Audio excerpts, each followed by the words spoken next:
কি বলবো ভাই, রোহিত ৩৯ বছর বয়সে এসে যা খেলাটা দেখাচ্ছে না, ওতে অস্ট্রেলিয়ার পঁদ ফাটছে। বলছে এবারে যা আমাদেরকে ঠেঙাবে। দেখুন রোহিতের ফিটনেসটা দেখুন, ৩৯ বছর বয়স বলে বোঝা যাচ্ছে আপনাদের। কি ভাবছিস ফ্যামিলি নিয়ে ব্যস্ত আছি বলে অ্যাকশনটা ভুলে গেছি? ওইটা রোহিতেরই কাজ। রোহিত যা ফর্মে আছে মনে হচ্ছে এইবার কাপটা কাউকে নিতে দেবে না। দেখে যা মনে হচ্ছে 2027 বিশ্বকাপেও রোহিত শর্মা নেতৃত্ব দেবে মনে হচ্ছে।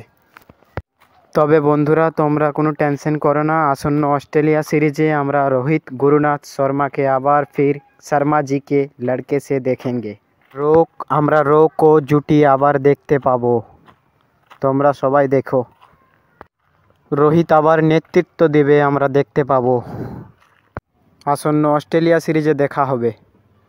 আর কি বলবো গাইস, আমাদের কিং কোহলি যা ফিটনেস বানিয়েছে মনে হচ্ছে এইবারই সচিন টেন্ডুলকার উড়িয়ে গেল। এবং কোহলি তো বলেই দিয়েছে সে 2027 অবধি খেলবে।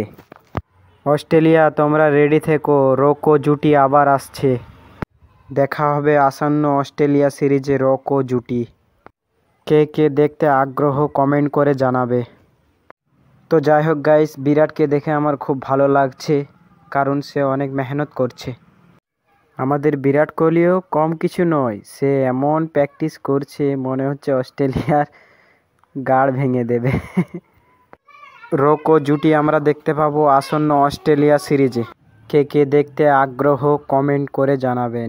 আমরা আবারও অপেক্ষা করে আছি রোহিত বিরাটের কামব্যাকের জন্য। এই আসন্ন অস্ট্রেলিয়া সিরিজে দুজনাই ব্যাক করছে, তোমরা দেখবে সবাই খেলাটা।